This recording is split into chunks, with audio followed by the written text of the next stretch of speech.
प्रहार आस्था पर नहीं है, सवाल व्यवस्था पर है।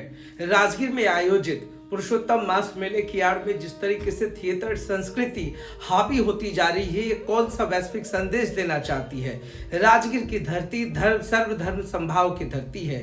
राजगीर में आयोजित होने वाले पुरुषोत्तम मास मेले का अपना एक आध्यात्मिक और धार्मिक महत्व है। ऐसे में जिस 33 कोटि देवी देवताओं के दर्शन के लिए हम ललायत होते हैं, उनका 1 महीने का प्रवास बहुत बड़ा संदेश देती है। आध्यात्मिक ऊर्जा के साथ साथ आपके सांस्कृतिक चेतना को मजबूत करती है। और उस राजगीर की धरती पर ये सांस्कृतिक आयोजन के नाम पर जो थिएटर की संस्कृति चल रही है, मुझे ऐतराज इस बात पर है, पूरे आयोजन का लाइव शो और सोशल मीडिया पर जिस तरीके से रील्स ट्रेंड कर रही है, लोग उसको देख रहे हैं। कई थिएटर्स में जो लड़कियां नाच रही हैं, उनका लाइव आयोजन हो रहा है, उनका इंटरव्यू हो रहा है और उसे सेंसेशनल वायरल गर्ल के नाम से सोशल मीडिया पर ट्रेंड किया जा रहा है। हम उस राजगीर की बात करते हैं जिसकी अपनी वैश्विक फलक पर एक अलग पहचान है।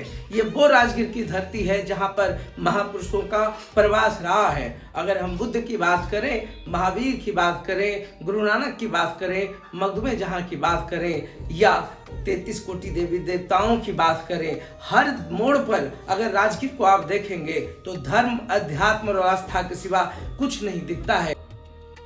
लेकिन जिस तरीके से थिएटर की आड़ में अश्लीलता परोसी जा रही है, ये काफी दुखदाई है। मैं किसी चीज का विरोध नहीं करता, लोग कहेंगे ये आजीविका की बात है, मगर आप सोचिए कि पूरे अध्यात्म के दर्शन के बीच में ये जो संदेश जा रहा है, उसका हम क्या मायने निकालें।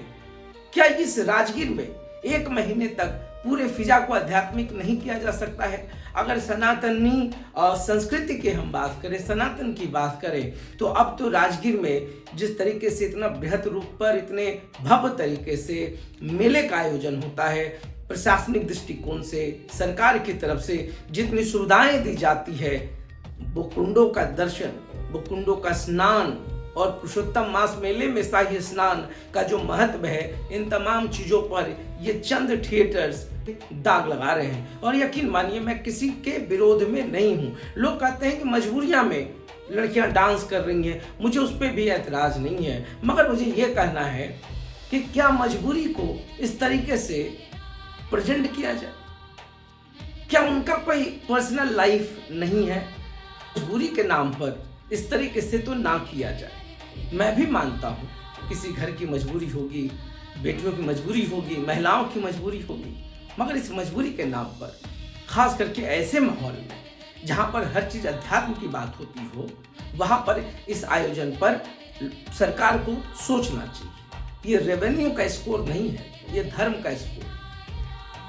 और मुझे लगता है कि इतने बड़े भव्य आयोजन, अगर इसी में बहुत दिलचस्पी है लोगों, अगर धार्मिक है, आध्यात्मिक है, सनातन की धरती पर आप आए हैं और गर्व कीजिए कि विश्व की एकमात्र सनातनी धरती राजगीर हर 3 साल में बन जाती है और इस ऐतिहासिक स्थल पर बड़े बड़े तरीके का आयोजन किया जा सकता है। मैं सरकार से बस इतना ही गुजारिश करता हूं कि जैसे आप देखिए, मुंगेर में इतना बड़ा आध्यात्मिक सेंटर है, अगर 30 दिनों तक वही आध्यात्मिक कैंप राजगीर में चलता, युवाओं को मोटिवेट करने की कोशिश होती, योग से लोग जुड़ते, बहुत बड़े धार्मिक आयोजन किए जाते, बड़े बड़े संतों का आगमन होता, तो यही संदेश बहुत ही बेहतर रूप में बेहतर जाता। चलिए, बिहार के राजगीर में जिस तरीके से इस पुरुषोत्तम मास मेले में थिएटर संस्कृति को लोग प्रमोट कर रहे हैं या बहुत बेहतर कह रहे हैं, मुझे लगता है कि थोड़े बदलाव की ज़रूरत है। मन से भी और सोच से भी एक बड़े विचार की ज़रूरत है। तो देखते रहिए सार्थ। बहुत बहुत धन्यवाद।